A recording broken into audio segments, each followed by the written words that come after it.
Hello दोस्तों, welcome back to our channel. तो जैसा कि हमने पिछले एपिसोड में देखा था, धीरे धीरे डेमोनिक पावर्स चेनमू की बॉडी के ऊपर हावी होने लगी थी, जिसका बेचारे चेनमू को जरा सा भी एहसास नहीं था। और जब ग्रैंड माशिया इस सब के बारे में जाकर गांव के मुखिया को बताती हैं, तो वो चेनमू की ट्रेनिंग को और भी ज्यादा हार्ड करने का डिसाइड करते हैं, क्योंकि यही एक तरीका था उन डेमोनिक पावर्स को चेनमू की बॉडी के ऊपर हावी होने से रोकने का। जबकि अगली सुबह ही हम देखते हैं कि चेनमू अपनी ट्रेनिंग के लिए अपने गाँव से काफी दूर निकल आया था, जहाँ इसी तरह से आगे बढ़ते हुए वो योंगजियांग रिवर के बीचों बीच मौजूद एक एंशिएंट टेंपल के पास आ गया था, जिसके अंदर लॉर्ड ज़ेन का स्टोन स्टैचू भी मौजूद था। और वहाँ पे चेनमू की मुलाकात एक लेडी डेमोनिक मास्टर के साथ भी होती है, जो कि वहाँ पे चेनमू की जान लेना चाहती थी। लेकिन लॉर्ड ज़ेन के स्टोन स्टैचू ने एक्टिवेट होते हुए उसे वहाँ पे अपनी चेन्स के अंदर जकड़ लिया था, और उसी के साथ साथ वहाँ पे अपने डिवाइन मंत्रों का इस्तेमाल करते हुए उस डेमोनिक लेडी मास्टर को वहाँ पे खत्म करने लगे थे। जबकि इस मौके का फायदा उठाकर हम देखते हैं कि चेनमू ने वहाँ पे उस डिवाइन मंत्र को अपनी पावर्स के साथ कंबाइन करते हुए अपने इनविजिबल बैरियर के ऊपर अटैक करते हुए उसे वहाँ पे डिस्ट्रॉय कर दिया था। यानी कि वो स्पिरिचुअल फीटस रियलम में पहुंच चुका था, और ब्रेक थ्रू करने के साथ ही चेनमू अपने सोल रियलम के अंदर पहुंच चुका था, जहाँ पे एक स्पिरिट ऑफ के अंदर उसे एक छोटा सा बच्चा दिखाई देता है, जिसको देखते हुए वहाँ पे बिल्कुल ऐसा ही लग रहा था कि जैसे उस बच्चे का अभी अभी ही जन्म हुआ है। और ऊपर से उस बच्चे ने अचानक से ही वहाँ पे अपनी आंखों को खोलते हुए चेनमू की कॉन्शियसनेस को भी निकल लिया था, जिसके चलते चेनमू खुद उस बच्चे में ट्रांसफॉर्म हो चुका था। और यहीं से नेक्स्ट एपिसोड की शुरुआत होती है। तो इस एपिसोड की शुरुआत में हम चेनमू को ही देखते हैं, जो कि उस बच्चे की बॉडी में होते हुए वहाँ पे डांस करते हुए मजे ले रहा था। लेकिन जब वो वहाँ पे अपनी उस नई मिली हुई बॉडी को चेक करता है, तो उस बॉडी के अंदर तो कोई भी खास पावर मौजूद नहीं थी। इवन चेनमू को अपनी उस नई बॉडी के अंदर किसी एट्रीब्यूट की पावर का भी कोई एहसास नहीं हो रहा था। और एट्रीब्यूट की पावर को तो छोड़ो, वो अपनी की हुई एनर्जी को भी अपनी बॉडी के अंदर फील नहीं कर पा रहा था, जो देखकर बेचारा चेनमू वहाँ पे परेशान होते हुए कहता है, ये किस तरह की अवेकनिंग है, जिसके चलते मेरी पहली वाली पास भी जा चुकी हैं। अगर मेरे ग्रैंड पास को इस बारे में पता चल गया तो वो तो और भी ज्यादा उदास हो जाएंगे। और ये कहकर चेनमू अपने सोल रियलम से बाहर आ गया था, जहाँ वापस आते साथ ही वो खुद को वहाँ पे उसी एंशिएंट टेंपल के बाहर पाता है, जहाँ अभी तक भी वो लॉर्ड ज़ेन के स्टोन स्टैचू को बहुत ही गौर से देख रहा था, जो कि अब दोबारा वापस अपनी नॉर्मल हालत में जा चुका था। ये देखकर चेनमू धीरे धीरे अपने कदम आगे बढ़ाते हुए उस एंशिएंट टेंपल के अंदर चला जाता है, जहाँ जैसे ही वो अपना पहला कदम उस एंशिएंट टेंपल के अंदर रखता है, तो उसकी नजर दोबारा वहाँ पे उसी डिमोनिक लेडी मॉन्स्टर के ऊपर ही पड़ती है, जो कि चेनमू को देखते ही वहाँ पे उसके ऊपर अटैक करने के लिए आगे बढ़ती है। जिसे देखते हुए चेनमू वहाँ पे अपने मन में कहने लगा था, क्यों न इसे मैं यहाँ पे ठिकाने लगाने के लिए दोबारा उसी डिमोनिक स्पेल का इस्तेमाल करके लॉर्ड ज़ेन के स्टोन स्टैचू को एक्टिवेट कर दूं। लेकिन अभी चेनमू वहाँ पे ये सब बोल ही रहा था कि तब तक हम देखते हैं कि इस लेडी डिमोनिक मॉन्स्टर ने वहाँ पे आगे बढ़ते हुए चेनमू के ऊपर हमला करना शुरू कर दिया था, जिससे बचने के लिए चेनमू दोबारा वहाँ पे उस एंशिएंट टेंपल के बाहर आ गया था, जिसके चलते बेचारी वो लेडी डिमोनिक मास्टर वहाँ पे चेनमू का कुछ भी नहीं बिगाड़ पाती, क्योंकि वही उसकी सीमा रेखा थी। वो चाहकर भी वहाँ पे उस एंशिएंट टेंपल से बाहर नहीं निकल सकती थी। अब ये देखकर चेनमू भी वहाँ पे उससे कहता है कि मुझे लगता है तुम ऐसे नहीं सुधरने वाली। और ये कहकर चेनमू ने दोबारा वहाँ पे उसी डिमन मंत्र का जाप करना शुरू कर दिया था, जिसकी आवाज जैसे ही लॉर्ड ज़ेन के कानों में पड़ती है, तो उनका स्टोन स्टैचू वहाँ पे एक बार फिर से एक्टिवेट हो जाता है, जो कि जिंदा होते हुए गुस्से से वहाँ पे उस लेडी डिमोनिक मॉन्स्टर से कहते हैं, तुम्हारी हिम्मत कैसे हुई दोबारा यहाँ पे किसी को हर्ट करने की। और ये कहकर लॉर्ड ज़ेन ने वहाँ पे उस लेडी डिमोनिक मॉन्स्टर को सजा देने के लिए अपने डिवाइन मंत्र का जाप करना शुरू कर दिया था, जिसके चलते हम देखते हैं कि उस लेडी डिमोनिक मॉन्स्टर को वहाँ पे काफी ज्यादा तकलीफ हो रही थी। इसलिए वो वहाँ पे गुस्से से चिल्लाते हुए कहती है, टकले कहेंगे, क्या तुम अंधे हो चुके हो? क्या तुम देख नहीं रहे कि मैं यहाँ पे कुछ भी नहीं कर रही, बल्कि ये लड़का यहाँ पे डिमोनिक स्पेल का इस्तेमाल कर रहा है। लेकिन लॉर्ड ज़ेन के ऊपर तो उसकी बातों का कोई भी असर नहीं हो रहा था। हम देखते हैं कि लॉर्ड ज़ेन ने वहाँ पे अपनी स्पिरिचुअल चेन्स का इस्तेमाल करते हुए अब उस लेडी डिमोनिक मॉन्स्टर को वहाँ पे पकड़ते हुए एक बार फिर से इधर उधर पटकना शुरू कर दिया था। और बेचारी उस लेडी डिमोनिक मॉन्स्टर की वहाँ पे इस तरह से धुलाई होते हुए देखकर चेनमू वहाँ पे पूरे मजे ले रहा था। जबकि हम देखते हैं कि लॉर्ड ज़ेन का स्टोन स्टैचू वहाँ पे उस लेडी डिमोनिक मॉन्स्टर की अच्छी तरह से धुलाई करने के बाद दोबारा अपनी जगह पे जाकर बैठ गया था। और इस सब में बेचारी उस लेडी डिमोनिक मॉन्स्टर की हालत बहुत ही ज्यादा खराब हो चुकी थी। इवन अब तो वहाँ पे उसे खड़ा भी नहीं हुआ जा रहा था। इसलिए वो वहाँ पे रिंग चेनमू के पास आते हुए गुस्से से वहाँ पे उससे कहती है, तुम्हारी हिम्मत कैसे हुई मेरे साथ इस तरह का भद्दा मजाक करने की। अब उस लेडी डिमोनिक मॉन्स्टर की ये बात सुनकर चेनमू वहाँ पे स्माइल करते हुए उससे कहता है, मुझे लगता है तुम्हारी अकड़ अभी तक भी खत्म नहीं हुई। और ये कहकर चेनमू दोबारा वहाँ पे उस डिमोनिक स्पेल को पढ़ने का नाटक करता है, जो देखकर बेचारी वो लेडी डिमोनिक मॉन्स्टर वहाँ पे जल्दी से चेनमू के सामने हाथ जोड़ते हुए उससे कहती है, नहीं प्लीज रुको, ऐसा दोबारा मत करना, मैं तुम्हारे सामने हाथ जोड़ती हूँ, अगर तुम चाहो तो मैं तुमसे माफी मांगने के लिए भी तैयार हूँ, लेकिन प्लीज दोबारा ऐसा मत करना। और ये कहकर तो बेचारी उस लेडी डिमोनिक मॉन्स्टर ने वहाँ पे चेनमू के सामने गिड़गिड़ाना शुरू कर दिया था, जो देखकर चेनमू वहाँ पे स्माइल करते हुए उससे कहता है कि इस बार तो मैं तुम्हें छोड़ रहा हूँ, लेकिन अगर अगली बार तुमने मेरे साथ उलझने की कोशिश की तो फिर सोच लेना तुम्हारा क्या अंजाम होगा। और ये कहकर चेनमू सीधा वहाँ पे उस एंशिएंट टेंपल के अंदर ही आ गया था, जहाँ वो लॉर्ड ज़ेन के स्टोन स्टैचू को देखते हुए अपने मन में कहता है, तो इस स्टैचू का काम यहाँ पे बस डिमोनिक पावर्स को सप्रेस करने का है, ताकि यहाँ पे कोई भी डिमोनिक मॉन्स्टर यहाँ पे आने वाले इंसानों को खतरा ना पहुंचा सके ये जिस किसी का भी आइडिया था वाकई काफी ज्यादा कमाल का था। और ये सब सोचकर चेनमू वहाँ पे उस एंशिएंट टेंपल को बहुत ही गौर से देखते हुए उस लेडी डिमोनिक मॉन्स्टर से कहता है, तो अब मुझे ये बताओ कि तुम्हारे इस एंशिएंट टेंपल के अंदर कितने सारे ट्रायल्स मौजूद हैं। अब चेनमू की ये बात सुनकर हम देखते हैं कि पहले तो उस लेडी डिमोनिक मॉन्स्टर को वहाँ पे एक बहुत बड़ा झटका लगता है, लेकिन अचानक से वो वहाँ पे नाटक करते हुए चेनमू से कहती है, ट्रायल्स? कौन से ट्रायल्स? तुम किन ट्रायल्स के बारे में बात कर रहे हो? यहाँ पे कुछ अर्से पहले तक तो कुछ ट्रायल्स मौजूद भी थे, लेकिन यहाँ पे आने वाले लुटेरों ने उन्हें लूट लिया, जिसके चलते अभी एंशिएंट टेंपल के अंदर कोई भी ट्रायल मौजूद नहीं है। लेकिन ये कहते कहते ही अचानक से उस लेडी डिमोनिक मॉन्स्टर के दिमाग में एक आइडिया आता है और वो जल्दी से दोबारा वहाँ पे ह्यूमन फॉर्म में आते हुए चेनमू से कहती है कि भले यहाँ पे मौजूद ट्रायल्स को वो लुटेरे लूट के जा चुके हैं, लेकिन अभी तक भी यहाँ पे काफी सारे इंक्रिप्शंस और स्क्रिप्चर्स मौजूद है। स्क्रिप्चर्स का सुनकर तो चेनमू भी वहाँ पे थोड़ा हैरान हो गया था, और जब वो उनके बारे में उस लड़की से पूछता है तो वो डिमोनिक लड़की जल्दी से वहाँ पे स्टोन स्टैचू के पीछे जाते हुए एक बुक को ले आती है और उसे सीधा आकर वहाँ पे चेनमू को ही थमा देती है। और जब चेनमू वहाँ पे इस बुक के टाइटल को पढ़ता है तो उसके ऊपर स्पिरिट थंडर टेक्निक लिखा हुआ था, जिसे पढ़कर चेनमू वहाँ पे अपने मन में कहता है, ये टेक्निक तो ग्रैंड मामो की थंडर टेक्निक की तरह दिखाई दे रही है। वहीं चेनमू को वहाँ पे इस तरह से सीरियस होते हुए देखकर वो डिमोनिक लड़की वहाँ पे उससे कहती है कि इस टेक्निक को वही लुटेरा यहाँ पे छोड़ के गया था जो कि यहाँ पे मौजूद ट्रायल्स को ले गया था। हालांकि वो मुझे भी अपनी ये टेक्निक सिखाना चाहता था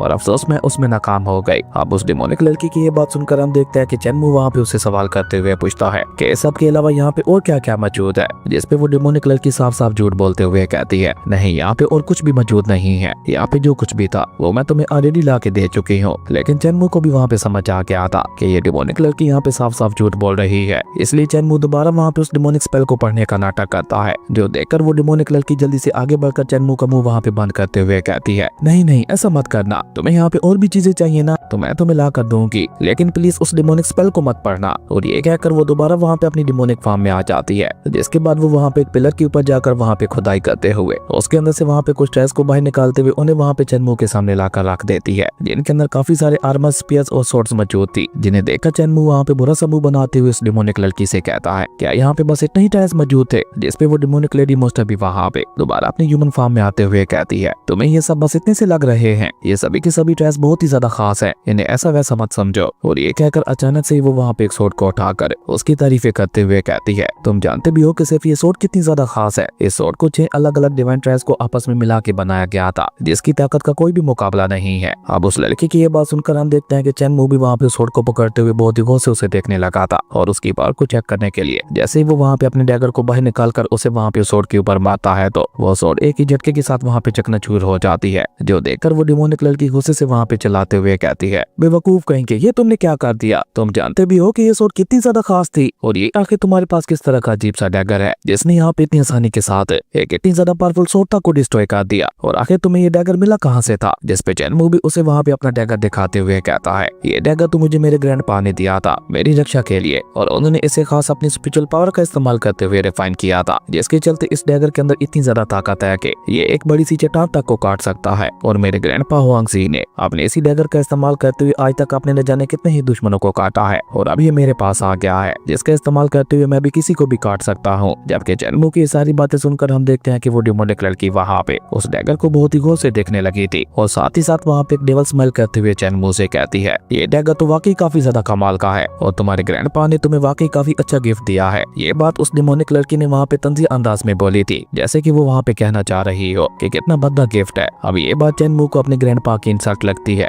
इसलिए वो अपने डैगर को वहाँ पे उसी की तरफ ही पॉइंट करते हुए कहता है, क्या क्या कहा तुमने? आखिर तुम्हारे कहने का मतलब क्या था? जिसपे वो डिमोनिक लड़की भी जल्दी से वहाँ पे डरते हुए कहती है, नहीं नहीं तुम गलत समझ रहे हो, मैं तो बस तुम्हारे ग्रैंडपा की तारीफ कर रही थी। वाकई वो बहुत ज्यादा कमाल के और ताकतवर हैं, जो उन्होंने अपनी पावर का इस्तेमाल करते हुए इतने ज्यादा पावरफुल डैगर को रिफाइन किया है, जिसने यहाँ पे एक डिवाइन सोटा को डिस्ट्रॉय कर दिया। पर अभी वो डिमोनिक लड़की वहाँ पे ये सब बोल ही रही थी कि तभी अचानक से चेनमू की नजर वहाँ पे एक बैग के ऊपर पड़ती है, जिसे देखकर चेनमू वहाँ पे उस डिमोनिक लड़की से सवाल करते हुए पूछता है कि आखिर उस बैग के अंदर क्या है। अब चेनमू की ये बात सुनकर हम देखते हैं कि वो लड़की अचानक से ही वहाँ पे घबरा जाती है और गुस्से से वहाँ पे खुद से ही कहती है, इसे अब ये बैग कैसे नजर आ गया? मैंने तो इसे कितनी अच्छी तरह से छुपा के रखा हुआ था। और ये कहकर वो वहाँ पे चेनमू से साफ साफ झूठ बोलते हुए कहती है, वो बैग तो बस वैसे ही वहाँ पे रखा हुआ है, उसके अंदर ऐसा भी कुछ खास नहीं है। लेकिन चेनमू वहाँ पे उसकी बातों को इग्नोर करते हुए उस बैग की तरफ ही बढ़ने लगा था। हालांकि वो डिमोनिक लड़की वहाँ पे चेनमू को रोकने की कोशिश तो बहुत ज्यादा करती है, लेकिन चेनमू वहाँ पे उसकी कोई भी बात नहीं सुनता। और आखिर में चेनमू को रोकने के लिए वो लड़की सीधा जाकर वहाँ पे उस बैग के ऊपर ही लेट जाती है और गुस्से से चेनमू से कहती है, मैं तुम्हें यहाँ पे इतना कुछ तो दे चुकी हूँ, अब आखिर तुम्हें ये बैग भी क्यों चाहिए? जाती है, जिसपे चैनमू वहाँ पे कोल्ड रूम में उससे कहता है तुम वो मुझे बैग दे रही हो या नहीं, या फिर मैं यहाँ पे अपनी ग्रैंड माशिया की सिखाई हुई टेक्निक का इस्तेमाल करते हुए तुम्हें अपना पपेट बना लूं। अब ये सुनकर हम देखते हैं कि मजबूरन उस डेमोनिक लड़की को वहाँ पे अपना वो बैग भी चैनमू के हवाले करना पड़ा था, जिसे लेते हुए चैनमू सीधा वहाँ पे उस एंशिएंट टेंपल से बाहर आ गया था, जहाँ हम देखते हैं कि चैनमू उसे सारा माल लूट चुका था और उस बेचारी डेमोनिक लेडी को वहाँ पे उसी टेंपल के अंदर ही ट्रैप कर दिया था। और अपने डैगर का इस्तेमाल करते हुए चैनमू ने वहाँ पे गेट पे बड़ा बड़ा लिख दिया था कि इस टेंपल के अंदर एक लेडी डेमोनिक मॉन्स्टर रहती है, इसलिए जितना हो सके उससे दूर ही रहना।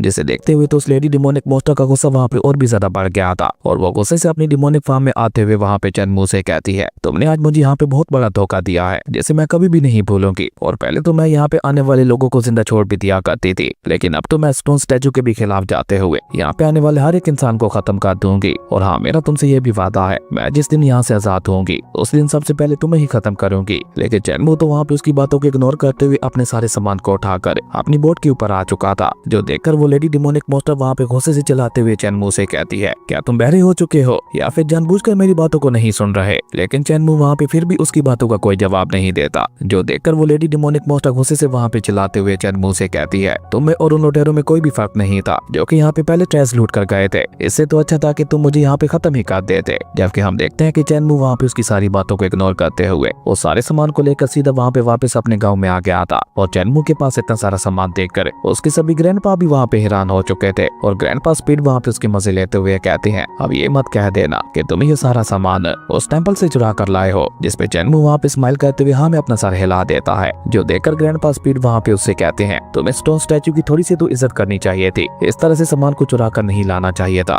जबकि ग्रैंडपा मोक वहाँ पे सीरियस होते हुए कहते हैं उस एंशिएंट टेंपल के अंदर जो लेडी डेमोनिक मॉन्स्टर रहती है वो तो एक 7 स्टार वॉरियर से भी ज्यादा ताकतवर है और इसी वजह से लॉर्ड जेन के स्टोन स्टैचू ने उसे वहाँ पे सप्रेस करके रखा है ताकि वो वहाँ से आजाद ना हो सके। वैसे तो इसके पीछे एक बहुत ही लंबी कहानी है, लेकिन अजीब बात यह है कि जब आज से कुछ साल पहले मैं उस एंशिएंट टेंपल के अंदर गया था तो मैंने देखा था कि उस लेडी डेमोनिक मॉन्स्टर ने वहाँ पे काफी सारे लोगों को मारते हुए उन्हें वहाँ पे खा लिया था। इसलिए मैंने उस लेडी डेमोनिक मॉन्स्टर को वहाँ पे खत्म करने का फैसला कर लिया था, लेकिन मैं उसे वहाँ पे पूरी तरह से खत्म कर पाता। लेकिन उससे पहले लॉर्ड जेन के स्टोन स्टैचू ने वहाँ पे एक्टिवेट होते हुए मुझे ऐसा करने से रोक दिया था। अपने ग्रैंडपा मो की ये बात सुनकर चैनमू भी वहाँ पे हैरान होते हुए कहता है यही बात तो मुझे भी समझ नहीं आ रही कि आखिर लॉर्ड जेन का स्टोन स्टैचू उस लेडी डेमोनिक मॉन्स्टर को पूरी तरह से खत्म क्यों नहीं कर देता, क्यों वो उसे लोगों को खाने देता है। अगर वो एक बार में उस लेडी डेमोनिक मॉन्स्टर को खत्म कर दे तो तब वो लेडी डेमोनिक मॉन्स्टर दोबारा किसी का भी शिकार नहीं कर पाएगी। जबकि ये सब जानते हुए भी लॉर्ड जेन का स्टोन स्टैचू ऐसा नहीं करता, वो बस वहाँ पे उस लेडी डेमोनिक मॉन्स्टर की पावर को ही सप्रेस करता रहता है।